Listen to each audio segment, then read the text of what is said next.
26 ವರ್ಷಗಳ ನಂಬಿಕೆ, ಲಕ್ಷಾಂತರ ಸಂತೋಷದ ಮದುವೆಗಳು. ಕನ್ನಡ ಮ್ಯಾಟ್ರಿಮನಿ ಡೌನ್ಲೋಡ್ ಮಾಡಿ.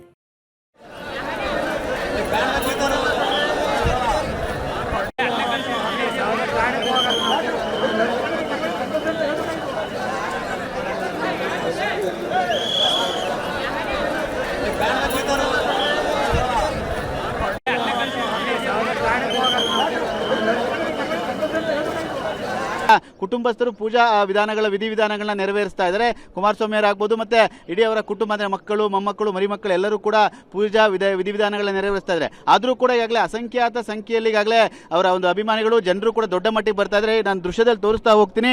ಈಗಾಗಲೇ ಸಾಕಷ್ಟು ಸಂಖ್ಯೆಯಲ್ಲಿ ಜನರು ಬರ್ತಾ ಇರುವ ಹಿನ್ನೆಲೆಯಲ್ಲಿ ಒಂದಷ್ಟು ನುಗ್ಗಲು ಕೂಡ ಆಗ್ತಾ ಇದೆ. ಪೊಲೀಸರು ಬರುವಂತವ್ರನ್ನ ಕಂಟ್ರೋಲ್ ಮಾಡ್ಲಿಕ್ಕೂ ಕೂಡ ಕಷ್ಟವಾಗಿದೆ. ಕಾರಣ ಅಂದ್ರೆ ಬರುವಂತ ಒಬ್ಬೊಬ್ಬರು ಶಾಸಕರ ಜೊತೆ 7-8 ಜನ 10 ಜನ ಜೊತೆ ಬರ್ತಾರೆ.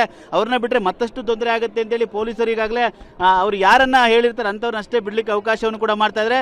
ಸಾಕಷ್ಟು ಸಂಖ್ಯೆಯಲ್ಲಿ ಈಗಾಗಲೇ ಅಭಿಮಾನಿಗಳಾಗ್ಬೋದು, ಕಾರ್ಯಕರ್ತರು, ಕುಟುಂಬಸ್ಥರು ಎಲ್ಲರೂ ಕೂಡ ಅವರ ಒಂದು ಪಾರ್ಥಿವ ಶರೀರದ ಅಂತಿಮ ದರ್ಶನವನ್ನ ಪಡ್ಕೋಬೇಕು ಅಂತ ಬರ್ತಾ ಇದ್ದಾರೆ. ಈ ಒಂದು ಹಿನ್ನೆಲೆಯಲ್ಲಿ ಸಾರ್ವಜನಿಕರ ಒಂದು ಆಕ್ರೋಶ, ಯಾಕಂದ್ರೆ ಯಾಕೆ ಈ ರೀತಿಯಾಗಿ ನೀವು ತಡೀತಾ ಇದ್ದೀರಾ ಪೊಲೀಸರು, ನಾವು ಅಂತಿಮ ದರ್ಶನವನ್ನ ಪಡೀಲಿಕ್ಕೆ ಬಂದಿದ್ದೀವಿ ಅಂತ ದೃಶ್ಯದಲ್ಲಿ ನೋಡ್ತಾ ಇದ್ರೆ ನಾನು ತೋರಿಸ್ತಾ ಹೋಗ್ತೀನಿ. ಅಸಂಖ್ಯಾತ ಸಂಖ್ಯೆಯಲ್ಲಿ ಈಗಾಗಲೇ ಅಭಿಮಾನಿಗಳು ಎಲ್ಲರೂ ಕೂಡ ಅವರ ಒಂದು ಪಾರ್ಥಿವ ಶರೀರದ ಅಂತಿಮ ದರ್ಶನವನ್ನು ಪಡಿಬೇಕು ಅಂತ ಕಾಯ್ತಾ ಇದ್ದಾರೆ. ಆದರೆ ಈಗಾಗಲೇ 10 ಗಂಟೆವರೆಗೆ ಮಾತ್ರ ಅಂತಿಮ ದರ್ಶನಕ್ಕೆ ಅವಕಾಶವನ್ನು ಕೊಡಲಾಗಿತ್ತು.